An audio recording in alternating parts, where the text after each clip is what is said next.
ನಮಸ್ಕಾರ ರೀ ಎಲ್ಲರಿಗೂ. ನಾವು ಇವತ್ತು ಒಂದು ಪೇಂಟಿಂಗ್ ಬರೆಯಕೊಂತೀವಿ ನೋಡ್ರಿ. ಇಲ್ಲಿ ನಮ್ಮ ಅಣ್ಣ ಅದ ನೋಡ್ರಿ, ನಮ್ಮ ಅಣ್ಣನ ಬಗ್ಗೆ ತಿಳ್ಕೊರಿ. ರಾಮಾಯಣದಲ್ಲಿ ಬರೋ ರಾವಣನಿಗೆ 10 ತಲೆ ಇದ್ರೆ ಈ ಮಹಾನುಭಾವನಿಗೆ ಒಂದೇ ತಲೆಯಲ್ಲಿ 10 ಮೆದುಳಿದೆ ಅಂತ ಗೊತ್ತಾಯ್ತು. ಇವರು ಸಾಮಾನ್ಯ ಸೈಡ್ ಬ್ಯಾಗ್ ನಾನೆಲ್ಲ ಸಾಮಾನು ಹಾಕಿ ನಮ್ಮ ಅಣ್ಣರ ಗಾಡಿ ಹತ್ತಿದೆ ನೋಡ್ರಿ. ಈಗ ನೋಡ್ರಿ, ಇಲ್ಲಿ ನಮ್ಮ ಅಣ್ಣ ನಾಷ್ಟ ಮಾಡ್ತೀನಿ ಅಂದ. ನಾಷ್ಟ ಮಾಡ್ಕೊಂಡು ಸೀದಾ ಗುಡಿ ಕಡೆ ಬಂದಿ ನೋಡ್ರಿ. ನಮ್ಮ ಹನುಮಪ್ಪನ ಗುಡಿ ಹೆಂಗೈತೆ ಅಂತ ತೋರಿಸ್ತೇನೆ ಬರ್ರಿ ಒಂದ್ಸರಿ. ನೋಡ್ರಿ ನಮ್ಮ ಹನುಮಪ್ಪನ ಗುಡಿ ಹೆಂಗೈತೆ ಅಂತ ನೋಡ್ರಿ.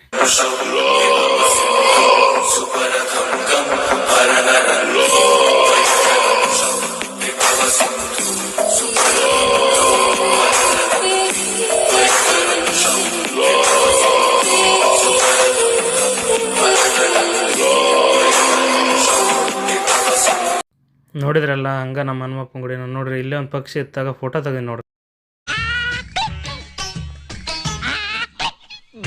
ನೋಡ್ರಿ, ಕೆಲಸ ಮಾಡಕ್ಕೆ ಬಂದಿದ್ವಿ ಇಲ್ಲಿ. ಗುಡಿ ಪೂಜಾರ್ ಕಳಸ ತಕೊಡಪ್ಪ, ಜಾತ್ರೆಗೆ ನಾಳೆ ತೊಳಿಬೇಕಂದ್ರೆ ಅವ್ರಿಗೆ ಕಳಸ ತಕ್ಕೊಟ್ಟು ನಮ್ಮ ರೆಡಿ ಮಾಡ್ಕೊಂಡ್ವಿ ನೋಡ್ರಿ ಎಲ್ಲ. ನೋಡ್ರಿ, ಇಲ್ಲ ದೇವಸ್ಥಾನದ ಮುಖ್ಯ ಗರ್ಭಗುಡಿ ಮೇಲೆ ಆಂಜನೇಯ ಸ್ವಾಮಿ ಹೆಸರು ಬರ್ದೀವಿ ನೋಡ್ರಿ.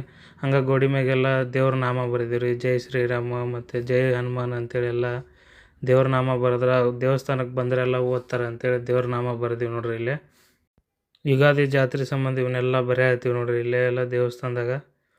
ಇಲ್ಲಿ ನೋಡ್ರಿ, ನಮ್ಮ ಅಣ್ಣರೆಲ್ಲ ದೇವಸ್ಥಾನ ಸಮಿತಿಯವ್ರ ಜಾತ್ರೆದೆಲ್ಲ ಲೆಕ್ಕ ಮಾಡಾಕತ್ತಾರ. ಆಗ ನೋಡ್ರಿ, ನೀನು ರಾತ್ರಿ ಕತ್ಲಾಗಿದ್ದಕ್ಕೆ ವಿಡಿಯೋ ಮಾಡಲಿಲ್ಲ. ಅದಕ್ಕೆ ಮರುದಿನ ಮತ್ತೆ ಗುಡಿಗೆ ಬಂದು ಎಲ್ಲ ಬರೆದಿದ್ದು ಎಲ್ಲ ವಿಡಿಯೋ ಮಾಡ್ಕೊಂಡೆ ನೋಡ್ರಿ. ಈ ವಿಡಿಯೋನ ಇಲ್ಲಿಗೆ ಮುಗಿಸಣ್ರಿ. ಹನುಮಪ್ಪ ಕೈ ಮುಗಿದು ಎಲ್ಲರಿಗೂ ವಿಡಿಯೋ ಇಷ್ಟ ಇದ್ರೆ ಲೈಕ್ ಆ್ಯಂಡ್ ಶೇರ್, ಸಬ್ಸ್ಕ್ರೈಬ್ ಮಾಡಿರಿ.